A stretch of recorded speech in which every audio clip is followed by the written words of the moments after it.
Hey folks, how you doing? It is the beginning of the third week of May here in USDA Hardiness Zone 6, Newtown, Connecticut. And what I want to do today is just kind of walk you folks around the yard, show you what's going on. I did a video about a month ago, and my goal this season is to maybe do like a video a month of what's going on around the yard. And just, I think I used the term idea share in my last video. Just share some ideas. And I'm not sure about how much slick B-roll I can have, but just share some ideas of things I do that over the course of, the last 30 years of doing this for a living, I've learned, and maybe it can, kind of help you along your path in your home garden or a landscape you maintain. Mid-May can be a kind of tricky time in the business because as soon as the warm weather comes, the phone will just start ringing off the hook. Good afternoon, Land Designs. John speaking, how may I help you? People seem to want everything done yesterday. And when are you looking to have that done?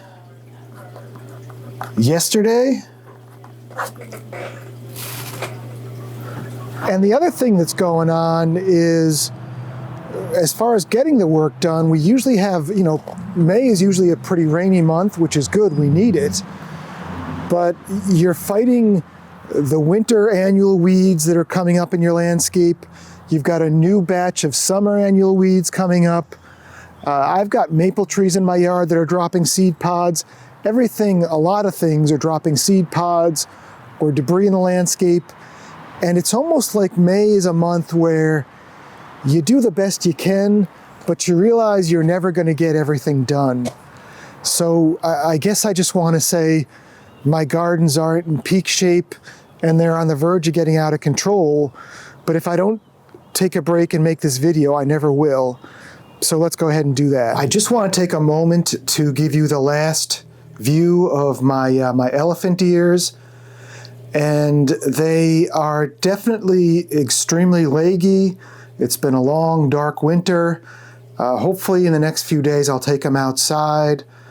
But I mean, they survive perfectly fine, but they're definitely ready to be, to be divided. You can see here's the main stem. So what I'd like to do is go through at some point and basically get like a hatchet and cut the main stem out and then plant some of these side stems in a different pot and let them start again. I feel bad because I'm going to end up losing some of these plants, but if I divide all these and put them in their own pots, I don't have enough pots or enough room to keep growing them. The impatiens over here, because of the elephant ears, there's really not a lot of light. So you'll see the impatiens over here. These all started out as seedlings, and they've been fun to watch through the winter. But I'm going to go ahead and put these outside, give them a good shot of fertilizer. And within a week or two, these pots will probably just be full of impatiens. And then you can see there's a begonia back there and one more impatient. And again, there's just not enough light over here. I probably should have put some plant lights up on these potted plants. But again, it gave me something interesting to kind of look at through the winter. On this side over here, it's really neat. The impatiens, took off and they're actually in bloom. So when I take these outside, what I think I'm probably going to end up doing is cutting the whole pot back to like 5 or 6 inches and letting them grow out again because they're really tall and lanky and reaching for the sun. And what you can do with impatiens is if you just cut them and you remove the lower leaf and then put it in some water, quite often they'll go ahead and they'll take root and then you can replant them. So some of those other pots I showed you, if there's not some growth on one side, within 2 or 3 weeks, I may be able to actually go ahead and plant the impatient seedlings in those pots. And then here's another one of the begonias, which is just coming into bloom. I'll go ahead and put that outside. Still no new growth on the corn plant. And then one of the begonias, I don't know if it was because I didn't water it enough or it was too dry, but it just basically died back. So I'll put it outside, give it some water, see if it grows. But if it doesn't, I will see if I can find some more begonias to replace. And then I forgot the name of this plant again, but it's Farfugium, and every winter it always looks kind of nasty by the end of winter, but I promise you that once I start watering this guy, within a couple weeks, it's just going to perk right up and look great. And then I've got this Christmas or Easter cactus that also isn't looking too great, but it's going to be fine too. It's a little bit later in the day, and the shade is kind of tough. It's not the golden light time, but I just wanted to show you folks where we are with the birds. And what I did is I had a whole bunch of branches out here to screen the birds from the hawks, and I just got tired of looking at it, so I took all the branches down.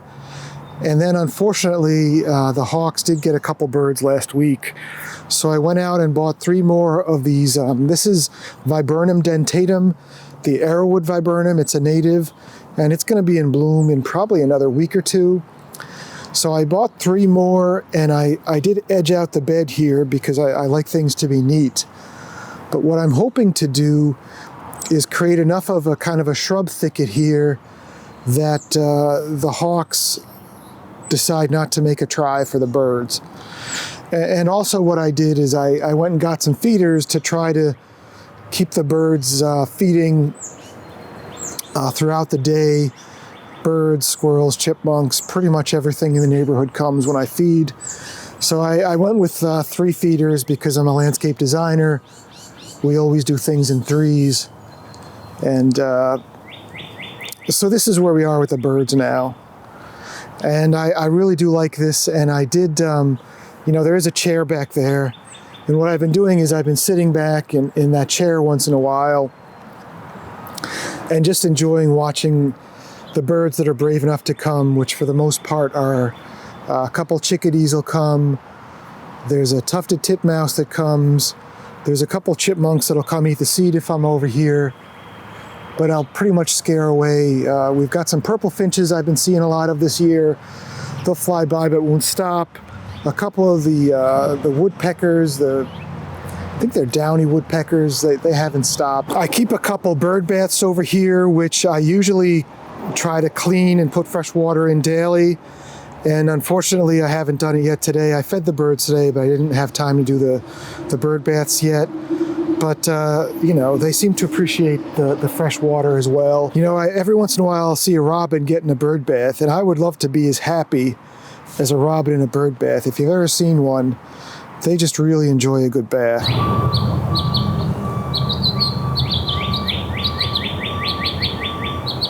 There's a couple purple finches over there, which they just seem to be coming out of the woodwork this year. Got the goldfinch and the purple finch at the feeder at the same time. I have tried so hard to get goldfinches, and it wasn't until I started using the feeders that I actually got them to stick around. But that's cool. I think that is a mockingbird.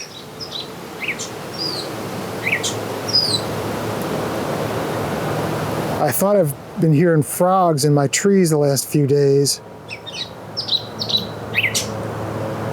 but I think it's this guy. We have a catbird, a couple catbirds, but I think this is the elusive northern mockingbird mocking me.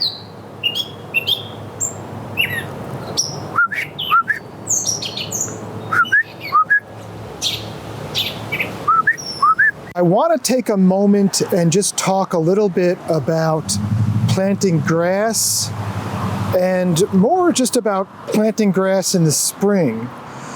So if you're ever looking to do a new lawn or like a major overseeding of your lawn, the best time to do that here in Zone 6 would be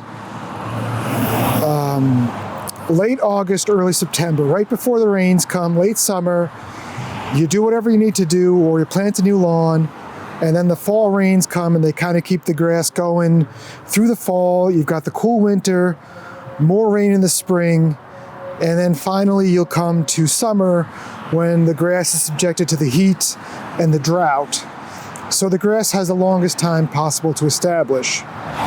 So if people ask me for a new lawn, I always say, best time to do that is late summer, early fall. Having said my typical disclaimer about only seeding in the fall, I will say that I've kind of gotten into the habit when I'm working around my yard or some clients' landscapes, if they have a spot in the yard like this where people have driven over the driveways here and I've driven over my lawn and left ruts, I will seed small areas. So for this area, I got about 5 or 6 wheelbarrows of dirt from my compost pile, spread around, put the seed down. And the secret for spring seeding is basically just keep it moist, get the seed down as early as possible. This has probably been here for 4 weeks, so I would guess I did this in mid-April. We had like a really rainy week coming. You know, if you see we're gonna have like 5 days of overcast, drizzly days, get that seed down and let the rain, you know, preferably a light rain, not a downpour, work the seed in, and then keep it moist. You know, water it once or twice a day. You don't want to water it so long that the water runs off, but just keep it moist and get it going. So this really, this was basically dirt, and you know, now you can barely tell the difference. So I'm very happy with that. So here at CTscaper, we love teachers. So we just had to get that on the video. But then right over here, I actually had a few stumps. There was a stump here. There's a stump here, and then there was a stump here. And what I did is I dug around the stump, and then I used a chainsaw to go ahead and cut the stump out. I do just want to say, be very careful when you're cutting stumps with a chainsaw, because there's so much dirt that it dries out your bar, the chain becomes very loose. And besides having to sharpen my chain like 3 times when I did it, the chain came very close to falling off. So luckily, one of my hobbies is sharpening chainsaws, and I just stopped the saw and sharpened it, you know, like 3 times for each of these. But I'm just so happy it's done, and I got some grass in, so hopefully this'll take hold, and this will be one less thing to mow around. And then over here, you know, some of the package delivery trucks will pull up on the lawn. So I put this cone here to try to keep them from doing that. And I put some seed down. Long story short is, if you're gonna do spring seeding, get it down as early as possible, like before the leaves are on the trees. You know, you still got that sun, you still got a lot of rain, and just keep it moist. And I've been trying to water pretty much once or twice a day if I have time to keep that seed moist. Now out in the backyard here, what I usually end up doing, I have a 110-pound Great Pyrenees, and we just got a second one, and she's about 80 pounds. So the dogs will come out here and they'll dig, and this is the cooling hole over here, which I pretty much fill in once a week, and they redig once a week. But I just wanted to get some grass out here because this was all just dirt. So again, I went to my compost pile in the backyard, brought some dirt over, spread it around, and then I just threw some grass seed on. And then this little guy here is, I got the sprinkler. It's like a sprinkler that you would have on an irrigation system, and then a timer. So you just turn this to like 15 minutes is enough to keep it damp a couple times a day and keep the seed damp. That's what I did here. But then over in this part of the yard and a little bit over here, and let me show you more out there. Out in the lawn over here, you can't really see it too much, but if you look like right here, you see this is actually baby grass. So through here, if you look hard, you'll see smaller strands of baby grass. So like right here. And then you see here, there's a little bit coming up as well. And then over in this side of the yard. So you see here how there's some baby grass coming up over here as well. So what I did here was a little bit different is, let me show you. Back in the day, I started using a tool called the garden weasel, which is this guy right here, to turn mulch. And I don't really know if the patent ran out or something, but this is made by Corona, and it's like a little bit more aggressive garden weasel. It's got a nice sturdy, that's a metal handle. So if you hold this tool like this, it's a less aggressive action, but if you turn it over like this, it's a much more aggressive action. So where I had those thin patches in the backyard of grass, which was basically where I had spread grass or spread dirt the year before, the grass grew but it never really took, where some areas in my dog's area is you just hold it this way, you push down and move it back and forth, and it loosens the dirt up just enough that you can then go ahead and throw some grass seed down. And on the topic of grass seed, first off, grass seed is ridiculously expensive this year. I went out and bought a 25-pound bag, and the 25-pound bag of seed was basically twice what it would have been a year before. But if you're, again, either in the trade or if you're just the type of person that likes to be prepared, this is my shed. So if you get 2 of these buckets here, which is, it's a 6-gallon Barron's high steel grade bucket. I will put a link in the description. But if you get 2 of these, and if you try to open them with one hand, you know, I just a 25-pound bag of grass seed will fit in 2 of these, so that way you can always have grass seed around, either for working around the house, or if you're working at a customer's house. And you know, quite often we'll just need a few handfuls of grass seed, and by the time you run to the hardware store get the seed, it's costing you an hour's of time. So by having this the last day of the job, number one, you can just grab it and get the seed, but also if you do have the seed, you can keep the mice out of it. And I have a bigger one here for potting soil, so you know, you can buy potting soil in like a 2 or 3 cubic foot bag, use what you need, but then if you have a little bit left over, just go ahead and put it in this can, and it's much easier to use than this kind of dry, you know, bag that's about to rip open or spill all over the place if you need to use a little bit more potting soil. So that's just another tip I wanted to share. But for spring seeding where the lawn is thin, this thing is made by Corona. I'll see if I can find one and put it in the description as well. It's a great little tool. I thought this was funny. I wanted to show you folks. So there used to be like a piece of wood here. You see this indented shape?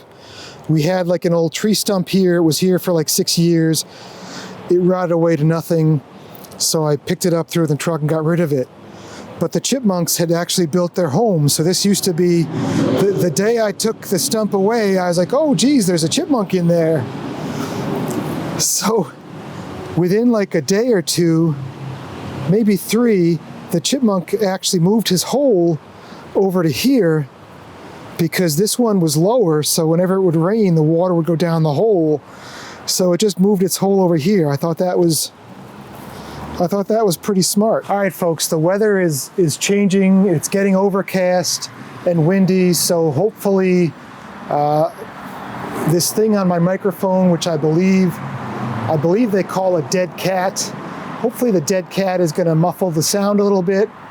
But apologies if there's some wind noise. I'm doing the best I can. A couple weeks ago, I went to the Bartlett Arboretum in Stamford, Connecticut. Great place to visit to see some cool plants, or if you just want to relax. It's never really busy over there, unless you go during the weekend when they're having the annual plant sale. But it's just a great, quiet place to look at plants and just collect your thoughts. So anyways, 2 weeks ago, they did have their annual plant sale, and I thought I would just show you some of the things that followed me home. So the first one here is this is fleabane, which we'll just say Erigeron pulchellus variety, pulchellus, Lindhaven carpet. That's a mouthful.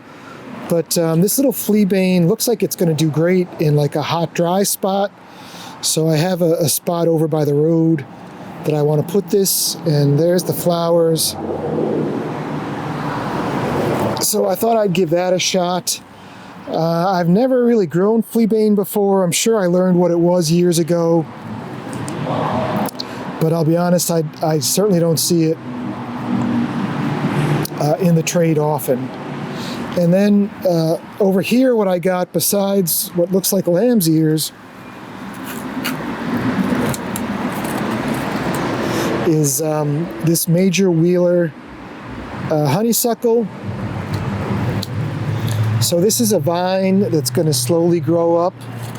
And I have a trellis on the side of the house where I want to let this grow up because the hummingbirds love honeysuckle. So on the other side of my house, I'm going to go ahead and put some of these and see if we can attract some more hummingbirds. But it's a red flower, trumpet-shaped flower, and the one in Stanford, I think they had one on the grounds. You know, it was coming into bloom, so these may be too young to bloom, but I think they usually do bloom around this time of the year. And then another one that caught my eye was this Iris cristata, crested iris. It's like a ground cover iris. It doesn't look like it gets as big as the German iris does. So I thought that was cool. Again, the ground cover iris and the fleabane are both going to go. I have a garden in mind. And then another one I got, which I've showed you folks before, is swamp milkweed. For whatever reason, whenever I see swamp milkweed, I can't help but buy it.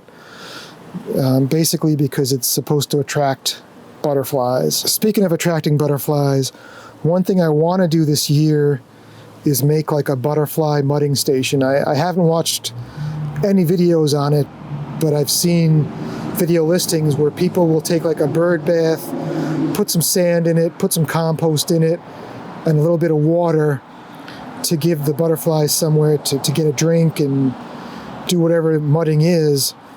And as I was watering my backyard last week, after the hose had turned off, I saw a couple butterflies hanging out together and getting a drink off the wet grass. So I really want to,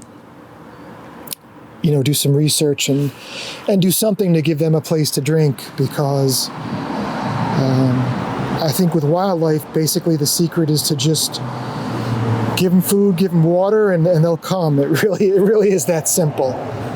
And then the last thing I got was this Aquilegia canadensis, which is a native columbine. I'm pretty sure this is supposed to grow in the wild here, but look at that really cool flower. I've got a spot on the side of my house where I've already got some columbine, so I got 5 of them. I want to put these over on that side of the house and see if we can get some of these started growing over there as well. So that was a lot of fun. And then that's, my wife got that for Mother's Day, and I believe that's a Calabrochia, right? Oh, you'd think I'd know these things, but I don't know if there's a tag.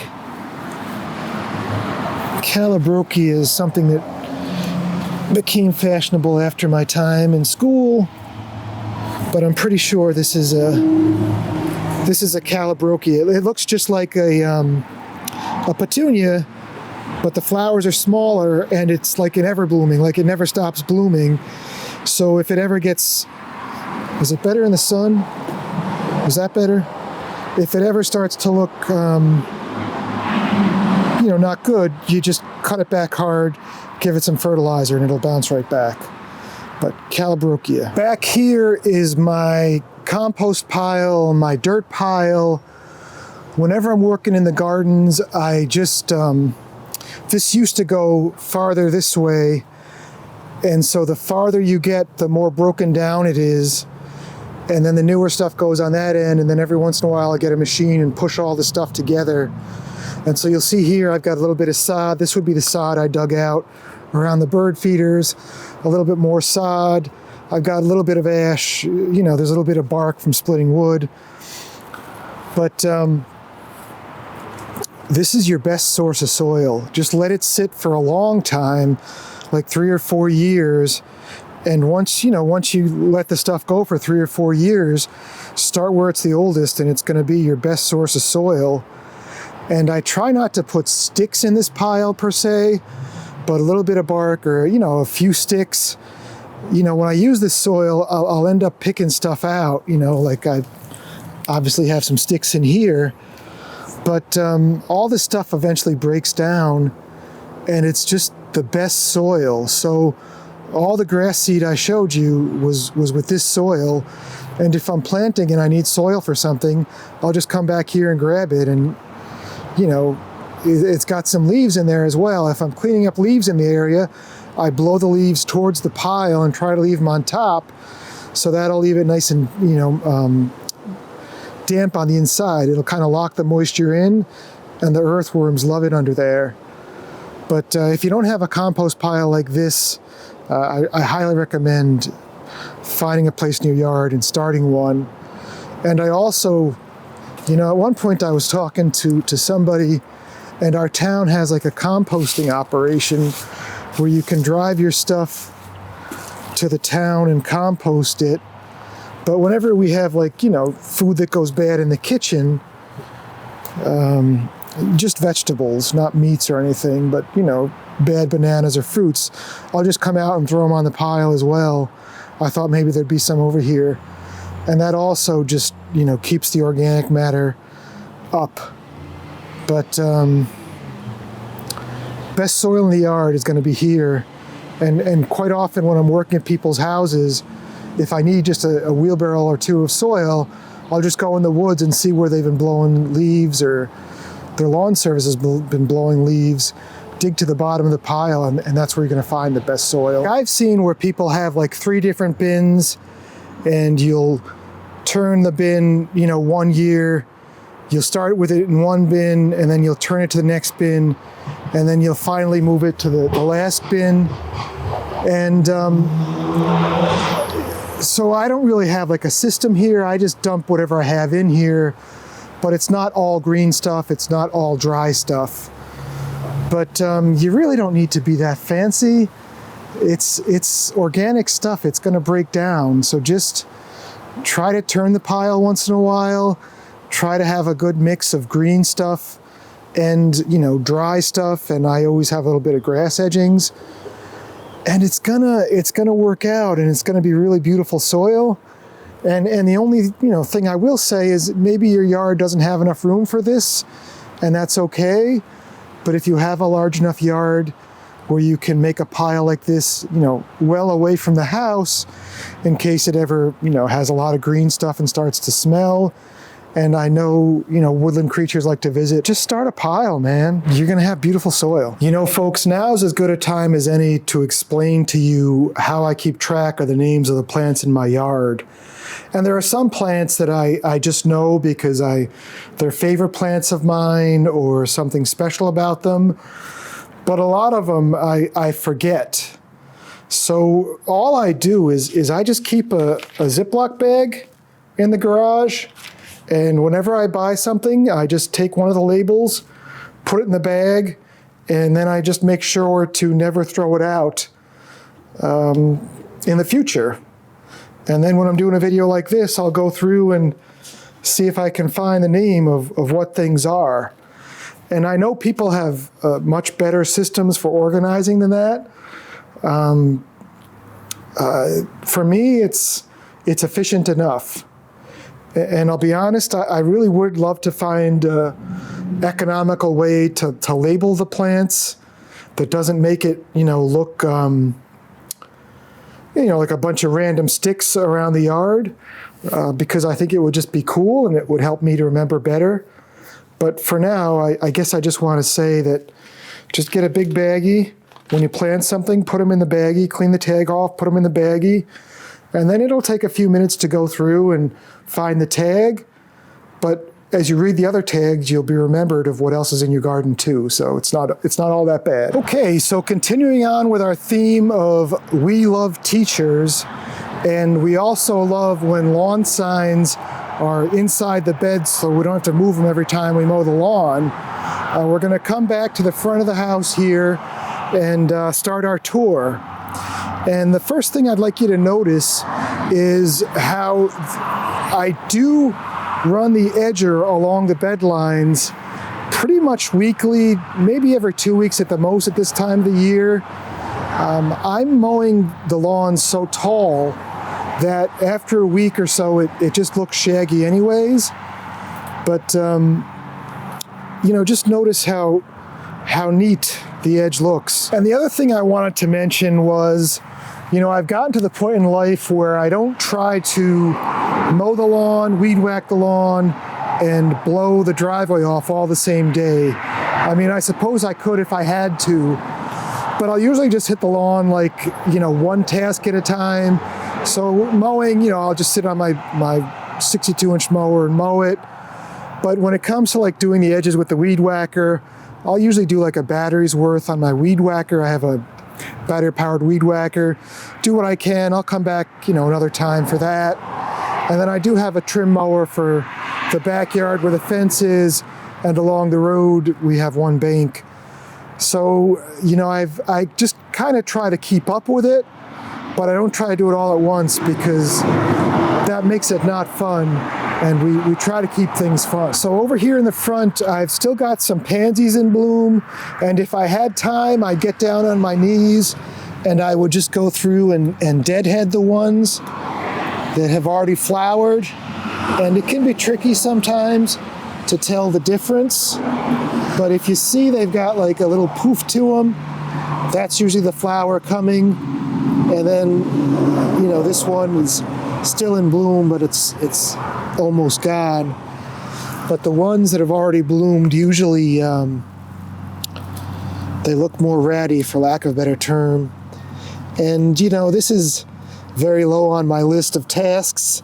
You don't really have to deadhead a pansy, but if you got time, you certainly could. And I'd also really love to get out here and do some weeding in this bed as well. Like I said, the weeds are really starting to get out of control. So this plant here, let's go to the one in the sun. This is Baptisia spirocarpa, and it is a yellow Baptisia. And this one is native, but it's native either farther south or farther west. But this plant, the roots on this plant are just incredibly dense, and it is a real job to try to dig these guys out. So basically what I'm saying is it's a tough as nails plant, and it seems to really like full sun. But the flowers, hopefully the next time we do a tour, you'll see the flowers, and they're just a really bright yellow flower. And I know maybe 10 years ago, some of the yellow Baptisias became very popular, but this one to me is actually better than anything, that's been come out recently. And it's also just it's just a genus species. It's not some funky cultivar. So if you can find it, have a look. I got this at this place called Earth Tones, which is in Connecticut, and they don't sell it anymore. I'm not really sure why. Hopefully it's not invasive, but what a great plant. It only grows about 3 feet tall. It stays compact. Flowers great every year. So, check it out. And then over here, this is Varder Valley Boxwood, which is due, not a hedge clipping, but to come through with my clippers and just, cut it back. And I could probably take off about a foot of this, anywhere from 8 inches to 16 inches, and just, it would look a lot better. It wouldn't look as lush and green, but the plant would would survive fine, and I just really like the looser look to the boxwood, as opposed to this one I got last year, which I haven't even pruned yet, which is much denser. And this one I'll go through this year and thin it out a little bit and thin it out a little bit, and every year it'll get another 6 inches taller, and hopefully it'll just eventually match the other ones. So then over here, I think this is Brilliantissima sedum. It could be Autumn Joy, I'm not really sure which. It's been here forever. It could be divided. I never really do. We've got the Stewardia pseudocamellia, which I can't help but admire every time I come through. These are all my Stewardia pseudocamellia seedlings here, and quite often I will have some more. The seeds will get mixed in with the daylilies, and if we have a rainy spring, I will quite often find the Stewardia coming up in there. I don't see any yet, but hopefully we'll have some. And then my daffodils did fall out of bloom, so I just, I don't tie them up or anything like that. I just wait for them to fall to the ground, start turning brown, and when pretty much half of them, give or take, you just grab them and yank them. That's when I just go through and cut everything back, and that's also the time I would dig up the clumps and transplant them if I wanted to divide the daffodils as well. And then over here, I've got this row of Montauk daisies, which I usually cut them back in the fall, late fall, because they look kind of ratty if you leave them all winter, and they just come back every year and they look beautiful. And a Montauk daisy, it actually blooms in like November. It's got a bloom very similar to like a Shasta daisy, but it blooms in November. And to me, it's got more of like a shrub habit. It's got a very dense foliage, so they'll grow 2 to 3 feet tall, and just a great way to extend your season a bit. And then this tag I have in my hand is actually this right here. This is it's called a Green Tower boxwood.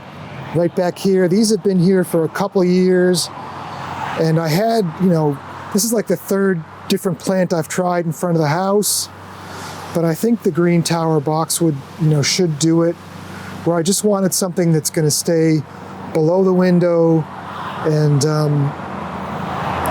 not take over everything, and I think that's what we got. I wanted something I could put Christmas lights on too, so we're good on that. And then I just scared away the finches have a nest. The purple finches have a nest over here, and we'll see if she flies away if I get closer. So she didn't, but there's definitely a finch nest back there. And this is the Cornell pink rhododendrons. They were absolutely gorgeous. My wife had several people comment on them that went by the house, what was that plant? And I'm just going to say Cornell pink, early spring pink flower, beautiful, but this is pretty much what they do the rest of the year.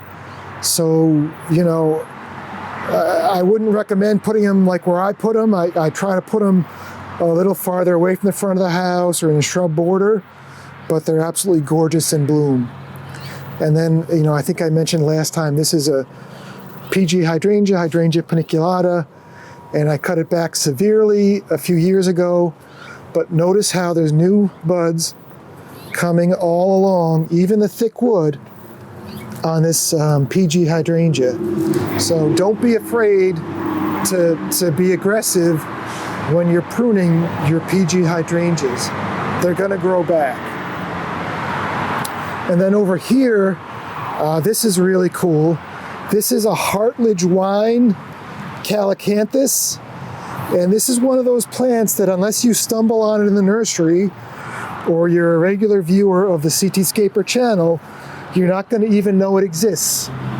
But just look at how gorgeous these flowers are. I have had this in full shade where those boxwoods are, And then I transplanted them over here, and there's some more actually in a deeper shade that aren't doing as well. But, you know, give them full sun to partial shade and give them room to grow. This is probably about 10 feet tall you're going to want to give them, and they'll probably spread to be 6 to 8 feet wide. And I mean, here we are, mid-May. I mean, that is just such a distinctive flower and so gorgeous. Hartledge Wine Calycanthus. And then over here, this is, I think this is actually Fothergilla major, the large Fothergilla, which you can see back here is where I originally planted it. And Fothergilla, it'll sucker little by little. So if your Fothergilla ever starts to get out of bounds, don't be afraid to just take a shovel, dig up a bit. You can replant it or just get rid of it. But you know, this also grew to be about 6 to 8 feet tall, and I got tired of, you know, it blocking this window. So probably about 2 years ago, I just cut it all back to the ground and let it come back, and it's just getting big enough to bloom. So next year we're going to have a really nice bloom on this one. And Fothergilla, there's Fothergilla gardeniae, the dwarf Fothergilla, or Fothergilla major, large Fothergilla.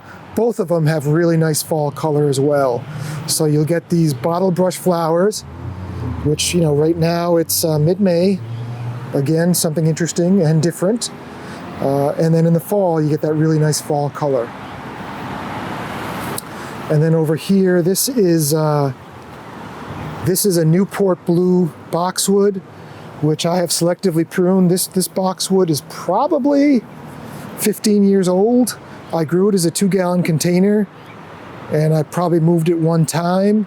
And a few years back, I cut it way down, like I knocked like 3 feet off of it. And I probably, you know, haven't pruned it much since. But this is another one where by selectively pruning, which selectively pruning means you just take hand pruners, you go through and you select where you're going to prune, as opposed to just take a pair of hedge clippers and make a ball out of them. To me, it's just such a nicer look, much more natural. I just can't really understand why anybody would want to use hedge clippers to prune something when this is just such a much better result. And Newport Blue, I mean, look at that blue. I'm not doctoring this video. I may make the color a little bit deeper, but that blue is just fantastic. And then moving along through here, this is a plant whose name I already forgot, but I put these 3 in last year. And this is a fall bloomer, Tricitrus. Tricitrus, it's a toad lily. I think it's Tricitrus hirta, toad lily, and this is like a September, October bloom, I believe, later in the year. And then this is anise. So we've got one here, and then one here, and then one there. Again, how do we know it's anise? Because if you crush the foliage and you smell it, it smells like black licorice, and we love the smell, and so do the butterflies and the hummingbirds. And then over here, this is where I want to put that red honeysuckle. I bought 6, I'm really not sure why, but I'll probably put one on either side of this trellis. And I might just put them on the back of this trellis too. I had considered possibly buying another trellis and making it just like a honeysuckle trellis, but I'm not really sure. But I know I'll definitely put at least one on either side of this trellis, and I think it might work to put the other ones back here. And then back here is where I want to put the columbine I got. So this is the columbine that's here now, which is not quite the same as the one I got at the plant sale, but you know, I love to put some of them, just spread them. I got 5 or 6 of them and just spread them back here and hope they resow And if they do, great, and if they don't, well, that's okay too. Coming back over here, this is actually catmint, which I grew. This may be the original catmint I grew, and then it's self-sowed over here, and then it also self-sowed over there, and it may be self-sowing somewhere else.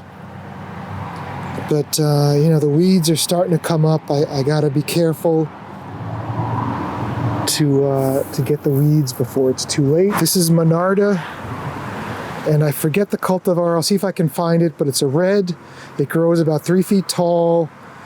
A Jacob Klein, I believe, and it's supposed to be the most disease resistant. A lot of times your bee balm gets powdery mildew, so Jacob Klein is supposed to be the most resistant to that, but it's also really tall, so and this spot here is shadier than it really wants to be in, so it gets even taller. If the powdery mildew doesn't get it, it'll probably start to fall over like this one down here already did. And then that's just an old-fashioned lilac, which I really need to transplant because it's not getting enough sun, hence it's not getting enough flowers. Hence my wife is not getting the flowers that she wants from this lilac, which isn't good. So then over here we've got, this is Asclepias butterfly weed, Asclepias incarta swamp milkweed, pink flowers on it. And when the gutter comes out, the water runs this way. And I've seen the water run all the way past the curve. So I've got 2 more of the Asclepias over here, but I think I'm gonna dig these 2 out. And you know, maybe I'll actually dig out like a little basin in here or something and let the Asclepias grow over here, because the Asclepias, it doesn't like to be super dry over the summer, and I think the occasional summer showers will be enough to keep it going, and that'll kind of give me some sense of purpose to the water running through this bed as well. All right, so we're back by the road, and it is rush hour, so this may not go so well, but the daffodils out here stopped blooming as well, and I do have some Casablanca.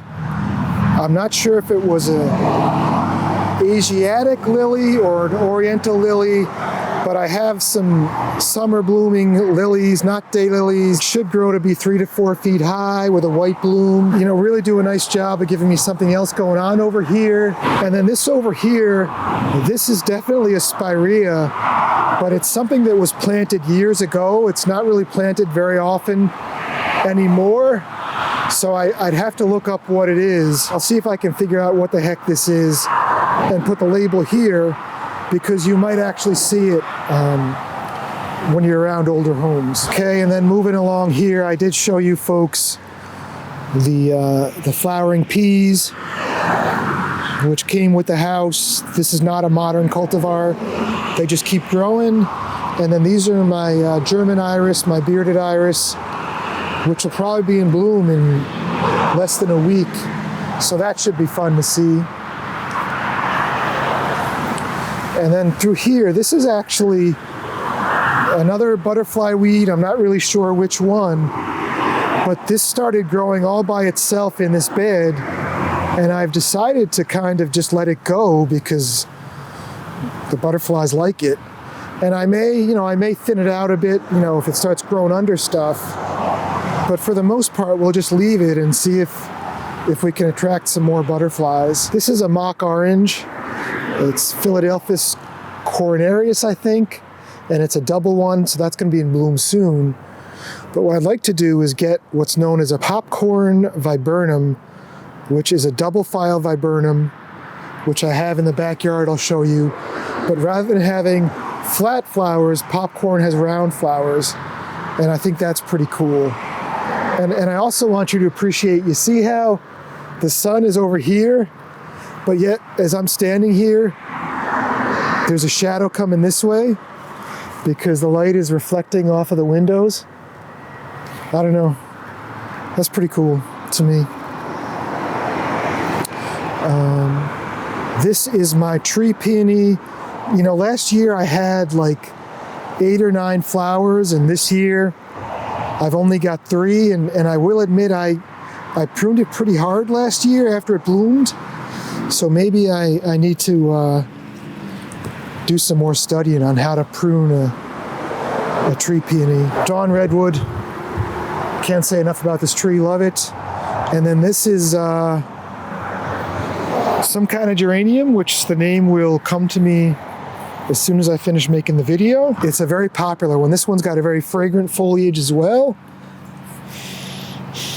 Smell that? But I will put a link of what this is once I figure out what it is. But it's a perennial geranium, pink flowers, dense spreader, and I can't for the life of me think of what it is. And then moving along this bed, the Allium glauca. I think I mentioned in the last video, it's not really my favorite plant. It just doesn't seem like it fits. Alliums in general just don't seem like they fit in the New England landscape, but they're good for hot and dry. The Waldestinia, so again, mid-May, the main bloom of the Waldestinia is done. We've got a few stragglers coming, but that's pretty much it for them. Waldestinia ternata. And then that is actually a ruby slippers oak leaf hydrangea, which I haven't really had many blooms. You got to be careful pruning oak leaf hydrangea, because if you prune it late, you don't get any blooms. But this one, I think I've been avoiding pruning, and it's still, notice the leaves look like oak leaves. It's still been kind of tricky with the blooms. And then over here is another one of the Hartledge wine Calycanthus. And I guess this is kind of like a twofold thing. I transplanted this one, I think it was last spring, but the flowers don't seem as big on this one. I mean, this is growing underneath, this is a crabapple. It's shady here. I mean, it's probably almost full shade, but the Hartledge wine is still blooming, just the flowers aren't quite as big. But I'm telling you, Hartledge wine is just an awesome plant, especially if you're doing, you know, like some kind of a native looking garden. This is a summer snowflake viburnum. I think I showed you folks this last video, but that's a summer. So first off, this is a double file viburnum. Okay, Viburnum plicatum tomentosum. I don't know the cultivar, but double file viburnum has these long, you see how the branches are long and they spread and the flowers come on top. So that's a double file viburnum. So whenever you see that, it's a double file. And this thing is literally like 18 feet tall. And I planted them years ago. We're in my neighbor's yard right now, but I planted them years ago, you know, when they were just like a 5 to 6 foot B&B, and look what they've become. But at any point you can take a double file viburnum and prune the bejesus out of it, and it's going to come back. Pretty much of a weed, you know, wait till after it blooms, cut it hard, you know, it'll come back. Or if you want to be a little more delicate, you know, just knock off a third of the older branches, or, you know, selectively prune it to thin it out a bit, cut it back a bit. But if you just let it be, it looks perfectly fine too. But that's a double file viburnum. But there's a newer cultivar out called Popcorn, which seems to be the rage right now, where rather than the flowers being, you know, flat like this, they're like balls, and I guess they're small balls, which is why it's called Popcorn. It seems pretty cool, so that's why I want to get one for the front of the yard over there. So then this summer snowflake was a big thing like 15 years ago, maybe 20. It's a double file viburnum, but it literally, like, every time it gets new growth, it gets more flowers.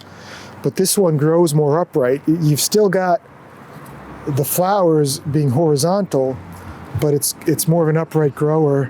And this actually grew up into the tree there. So, you know, a while back, I hacked it and whacked it, and I should go back and cut some of these stubs out of there. But what I want to do is I got 2 more to kind of to fill in there, you know, so there's a backdrop to this bed. And then over here, this is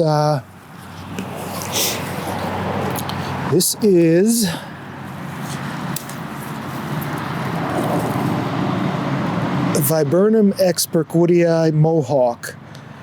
So this one is kind of tricky. So here's the last flower of Mohawk, and if you smell that, it's very fragrant. So fragrant viburnums, you've got Viburnum carlcephalum, which is fragrant. You've got Viburnum Burkwoodii Mohawk, which is fragrant. And then this is Viburnum juddii, which is also fragrant. So what I did is I went and got Burkwoodii because I couldn't find juddii. But Burkwoodii is supposed to have a cleaner foliage. I think it might be semi-evergreen, like it'll keep some of its foliage through the winter. I might be wrong on that one. And it also, I think it has like a reddish fall color. So Mohawk is supposed to be an improved cultivar over like your juddii, not Jedi. So, you know, we'll see. But what I did is I got 3 because I wanted to get 2 more juddis and I couldn't find them. So what I'm going to do is take this juddii and move it over into the hole in the garden over there. And then I'll plant these 3 Burkwoodii and see how they do. And again, my intent with this garden is to make it real easy to maintain, mostly shrubs, not a lot of perennials. I find it easier to maintain around shrubs, and just make it a shrub border, you know. I mean, it's shady too. And that way I can just go through, weed when I need to weed, a little bit of light pruning, and just call it done. This here would be an Asiatic or an Oriental lily, I'm not sure which, but something like that is what I want to put around my daffodils over by the road, because this is going to bloom midsummer. I don't think this one is white, but the ones I got for by the road are white.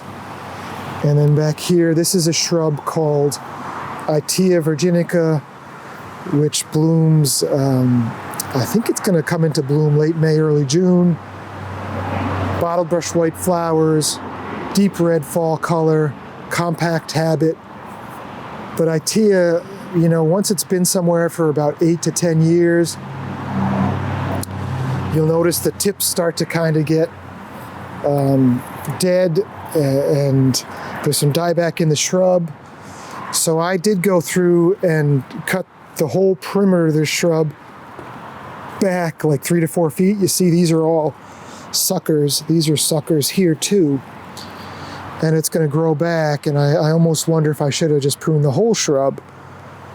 But Itea, gorgeous shrub, but I guess it does have a little bit of dieback to it, which it's worth it for the May bloom and the fall color and its uniqueness.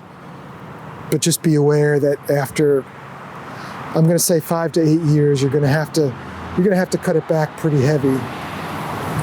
And then this is some form of a clethra, which I don't remember which one. I was at White Flower Farm years ago, and it was just like a little 1 gallon nothing. Planted it somewhere else in the yard, planted it here, and it's pretty cool. It's like a shrub form, obviously much larger than like a clethra alnifolia. It's something else, and I don't remember which. Some poppies over here, old-fashioned baptisia. And it's got plenty of flowers coming. Everything's looking good. I don't know why, but I'm not a huge fan of baptisia because it blooms for 2 weeks of the year, and then it's just this big green blob. I don't know. If anybody has some tips for maintaining it, maybe I should just cut it back heavy after it blooms. But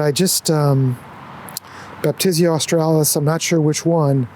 I'm just not really a huge fan. I almost pulled this one out, honestly, and I'm glad I didn't, because there's 3 of them, but not a big fan. There's this plant here, and then there's this plant here. One of them is Stokes aster, Stokesia laevis, and one of them is Centaurea montana, mountain bluet. And I've used Stokes aster like twice, which I think this one is Stokes aster. I think Stokes aster is native. And then I think this is Centaurea montana, the mountain blewit with the pubescent foliage. Hopefully I got that right. And then this is Aruncus dioicus. It's a goat's beard, but it's a dwarf. Or is it Aruncus asthenopholius? It's a dwarf goat's beard. It's one of those two. Good fall color. June, it's got like upright flowers, kind of like an astilbe. I bought it as something cool and it survived, so we leave it there. And then there's my meadow rue coming through. And then this is where I'd like to plant the Jedi viburnum over there. I'd like to remove these two allium and put the Jedi here. And the thing about allium, which it's on me, but allium likes hot and dry.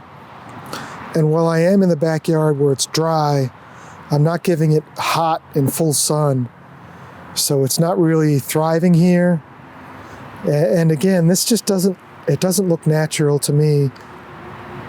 But at the same time, the flowers are pretty cool. So I'll end up transplanting this somewhere in the yard and put the Jedi over here. This area over here in the bed, it's shady and it's dry, and it's got two sugar maples like right on top of it. It's like a worst case scenario. And you know, I have a very hard time figuring out what to plant here. So I've tried, this is Lamia maculatum, and I've planted this before right here. This is a newer cultivar. I put 5 of them in, and it could be me doing a poor job weeding and accidentally pulling the lamium, but the lamium isn't thriving. And then this is, I think this is Lamiastrum galliodolin, Herman's Pride. I'll put the name there. Hopefully I got it right. And I think I could actually do some more of these because these have been here forever. They haven't really gotten much bigger. So I think if I just thicken this up a bit, I could do some more of those. This is called Paris Heuchera or Heuchera coral bells.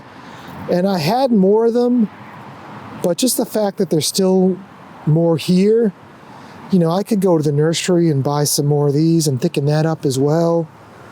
The PG hydrangea, I just don't think it gets enough light. I should probably just rip it out and either move it somewhere else in the yard or just call it a day. This is dry shade. I mean, this is as bad as it gets. Notice that the Simicifuga, this is Simicifuga over here. Bugbane is doing perfectly fine. Notice the Lenten Rose, Helleborus, is doing perfectly fine. And then this is Epimedium sulphureum, and notice that as well is doing perfectly fine. So it wouldn't be a bad idea to actually divide this Epimedium and spread it out a little bit more.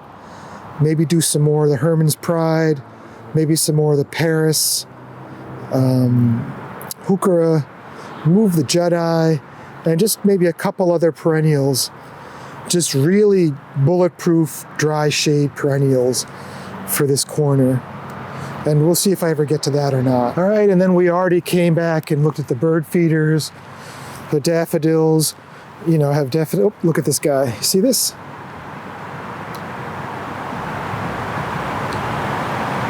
It's my buddy.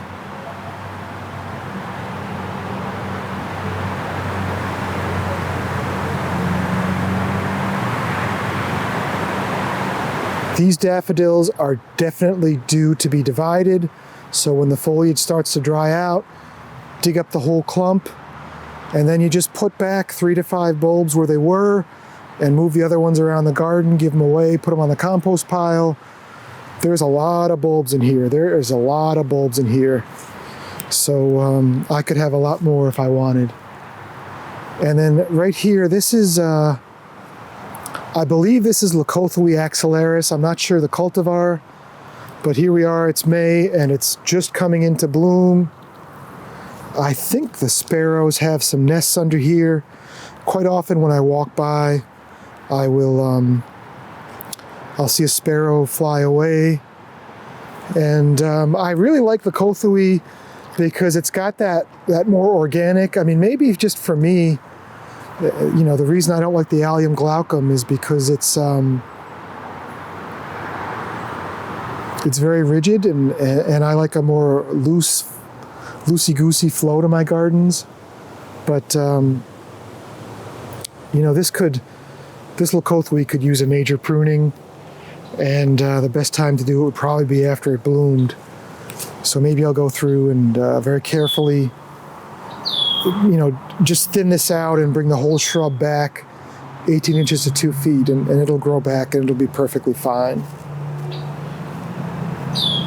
And there's one, at some point I tried Solomon seal. I got one Solomon seal back here, and then this is Skimmia japonica. This is Actea, but it's not rubra because it's got white fruits, so it's Actea. I'm starting to get some seedlings. You know, if I forget to weed for a while, I'll get seedlings. So this all started as one plant, probably there, and it's starting to spread because I've been moving the seedlings around. And then just to walk you guys down my hosta garden, and I know it's hosta, it's not a big deal. And you know, one thing I've been thinking about is there's always a lot of weeds over here, and I end up losing some hosta when I weed.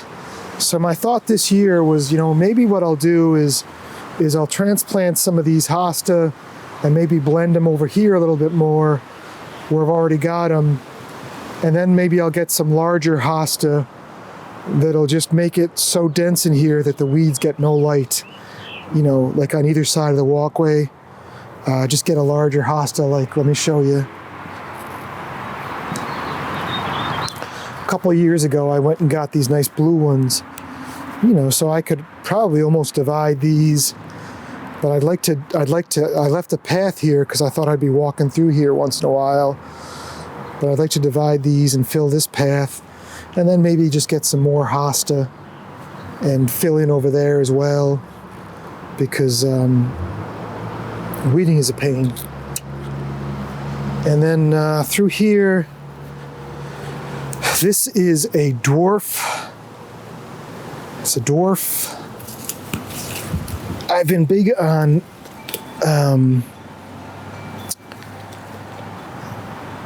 it's a Korean viburnum cayuga. So it's a dwarf scented viburnum. I'll put the name below. But I've got this one old-fashioned bleeding heart, which has been here forever, and it gets smaller every year, not bigger. So my thought was to replace it with this dwarf scented viburnum near the patio, and see how that does. And then last year I did plant a couple of these toad lilies, Tricitrus, which are just taken off. And I was thinking of moving them, but geez, they really are taking off. And then this is Tiarella cordifolia. Tiarella is a funny plant, you know, it loves you or it hates you. And I planted maybe 5 of them, and the original 5 I planted are gone. But, you know, they've self-sown, like what you're seeing. I didn't plant them right against the house. So Tiarella cordifolia, partial shade, woodland area, humusy soil that doesn't get too dry. You know, give Tiarella a try. And then here's another oak leaf hydrangea. And then through here, we've got Dark Towers penstemon. So Dark Towers penstemon is a newer cultivar. There's one called Husker Red, which is the stalwart. And then Dark Towers came along more recently. I've noticed that Dark Towers is a much more aggressive grower. It grows much faster, and the flowers are a little bit pinker than Husker Red. But mostly it's just a much more aggressive grower. So, you know, watch that so it doesn't get out of bounds. But I had Lobelia cardinalis, the cardinal flower, and I've twice now tried to grow cardinal flower in this spot, and they've died, so I figure I'll try the Husker Red through here. And at some point, maybe after they bloom, I'll divide her in the fall. I'll divide this Husker Lobelia here, and I want to just put one more over there. I mean, I'll divide them if I can. And Lobelia is supposed to attract butterflies and hummingbirds, and I believe penstemon as well. And these really need to get in because they're getting dry. And then there's these little hosta here. You know, we got these as a gift, and I put them in here because I thought it'd be cool. And they're finally starting to kind of get established. They were just like 5 or 6 leaves 2 years ago, and they're really starting to fill in nicely. And you see how when I bought these hosta, you know, I very carefully dug so I didn't disturb the roots as much as I could or take a big chunk out, but I did put the hosta in the root of the tree there because I thought it'd be really cool, and I think it is really cool. So finally, there's this bed over here, which is, you know, I don't really have an intent with this one. I just wanted things to flow better, so I went from the end of this garden to over there. And usually when I just have spare plants, I stick them in here. I've got some more butterfly weed I've been letting grow in here. And if you see that in your garden, you know, it's okay if you decide maybe you want to not pull it.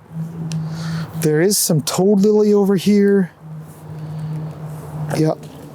There's a toad lily here, and there's a toad lily here. And toad lily is one that you kind of want to be familiar with. I was maintaining a garden last year that was, it had some native toad lily, and I accidentally pulled it because I didn't know any better, so that's why I planted it, to remind myself. And then I thought this was a Shasta daisy coming up over here, but this is actually Myosotis sylvatica forget-me-not. So my wife at one point had planted forget-me-nots in this bed, and they must have self-sown over here. And luckily I thought they were Shasta daisies, and I left them. But they're not quite as showy as the original seedlings were. But you know, when she planted the forget-me-nots over here, I have a hard time with plants like this because, like, I'm actually perfectly fine with them in the gravel. And I believe Myosotis sylvatica is an annual as well. So once they bloom, they're not coming back unless the seed grows. But with a plant like that, I mean, imagine trying to weed with that in the garden, or, you know, trying to differentiate the forget-me-nots from something else. That would be a little bit troubling to me. And I'm kind of curious what the heck this is. I don't know what that is, but there's a lot of it, and is it a dogwood? I almost wonder if that's like the roots of the dogwood. No, not the roots of the dogwood. But I don't think I planted that. And then just this dogwood we're looking at here is,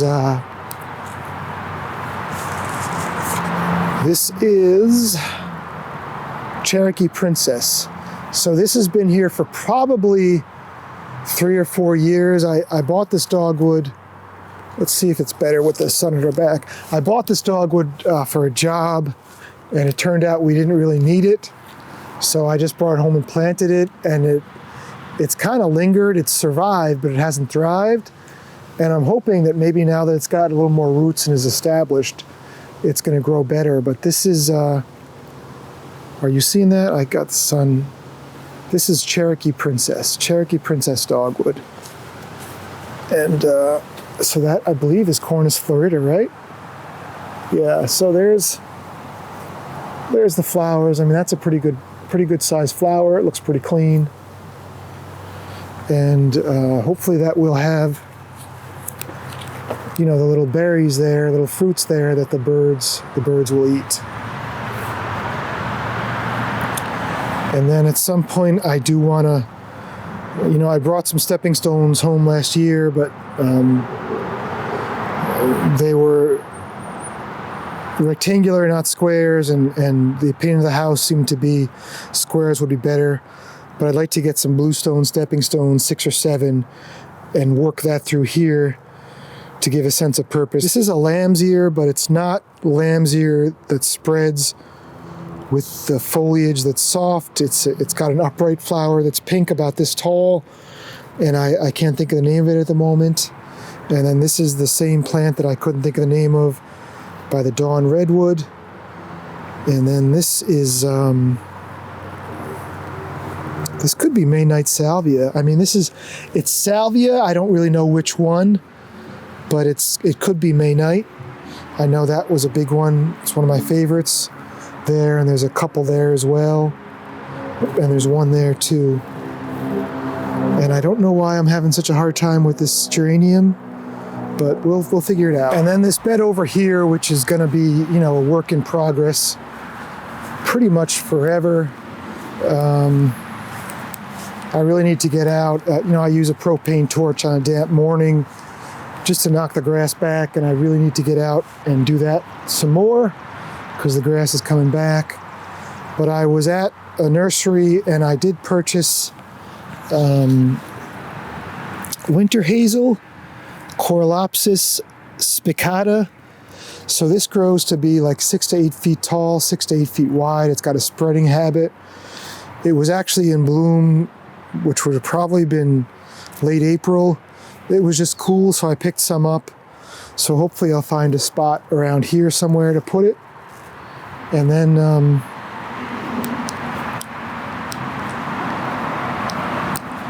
I think I showed you these over here already, but I need to get them planted because they keep blowing over. But my thought, you know, what I want to do is come back here with my grub hoe and dig out the grass over here, and then see if I can plant this Viburnum boudinense, pink dawn viburnum, which had beautiful pink flowers, and just let that be the backdrop over here. And I don't really know what else I'm going to do, but I just want to kind of establish a backdrop of some sort over here. And then this is the leatherleaf viburnum. There's one called Allegheny. There's a cultivar called Allegheny, which is a little more showy, but the nursery I go to has just has the plain leatherleaf.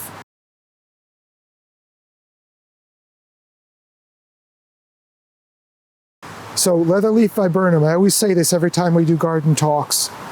If you have dry shade and you want a shrub that's going to grow, leatherleaf viburnum is going to be your most shade and drought tolerant of all of them. Now, I'm not saying that this shrub is going to be the end all of prettiness, but when no other shrub is going to do, try your leatherleaf viburnum. All right, and then this is actually the Fothergilla, large Fothergilla that I showed you that I cut back hard. I dug a few of them out and put them over here, and they haven't really decided. They've probably been here for 2 or 3 years. They haven't really decided if they're going to grow or not. Hopefully they'll start to take off eventually, but you know, we've got these giant pines over here. We've got my maples over here. So it's dry shade and it's a tough spot. At some point I want to, you know, I've been in the house for 20 years, so you tell me if it's ever going to happen. I really want to put like a 6-foot privacy fence here. I'd love to do like 10 feet back from the road, do like a 1 foot tall, 1.5 foot tall stone wall. Probably 1 feet is all I need. Build a berm on the inside. On top of that 1 foot stone wall, put a 6-foot privacy fence, and then just keep it grass or put grass with like a 2-foot perennial border in front of it, but that'll just keep all the road noise on the other side, and then give me, you know, like make an S-curve bed on this side to put more shrubs in. Sounds easy enough, but it would be a ton of work, and you know, even at cost, it would be a decent expense as well. So someday that's what I want to do. But for now, you know, we just keep nursing along these arborvitae because there is actually a road sign over there, which I don't even notice because they're here. And then I've got the Allium glaucum. This is Woods Aster, Aster divaricatus. This is Woods Aster, Aster divaricatus. It's a native, blooms in the fall. The bees love it, so that's why it's here. And then this is the Baptisia that I was showing you by the front of the house. I moved some over here. It really wants to grow in full sun. Baptisia spirocarpa, something to that effect. Really wants the full sun. I've moved some in the yard to shade, and it's not growing nearly as quickly as over here, although it's still growing in the shade. I just brought the plants over to give you folks an idea. This is where I want to put the fleabane. Basically, I will just do the 3 of them around this stump here. And this stump is something I forget what it was, but I also bought that at the Bartlett Arboretum plant sale. And the darn thing grew like 5 to 6 feet a year. I thought it would be cool to have, but I realized if I didn't cut it down soon, it was going to basically take over this whole part of the property. So I took that out, but I'm thinking I'll put the fleabane maybe over here, and the Iris cristata. I'll double check the cultural requirements, but I think I got like 5 of them. So maybe I could do like the Iris cristata over here somewhere, but I don't want to leave them here right now because they're too close to the road. But this is another bed that I don't really have a specific goal. It used to be a bed with these arborvitae in it, and then I bought this tree years ago. This is some kind of Stewartia, and stuck it in there, and now it's, you know, most of my beds are just spaces to plant, you know, stuff I find, and that's the best way to do it if you're a horticulturist. All right, folks, well, that's going to wrap it up for this one. Hopefully you got something out of this. You know, I know these videos are long, and you know, I think I might get a little bit too involved in the plants, but just break it down into small pieces. You don't have to watch the whole thing at once. And for the plant people, maybe you learn something about plants. I try to include something for everybody, but just do me a favor. If you enjoyed the video, go ahead and click the like button. And if you're not a subscriber to the channel, go ahead and subscribe. I'm really trying to grow the channel more and be a Plants for unbiased gardening information. And the more people that subscribe and watch the videos, the better my chances of doing that. But I got to get out of the sun right now. It's a little bit too much. So thanks a lot for watching, folks, and I look forward to seeing you soon. Take care.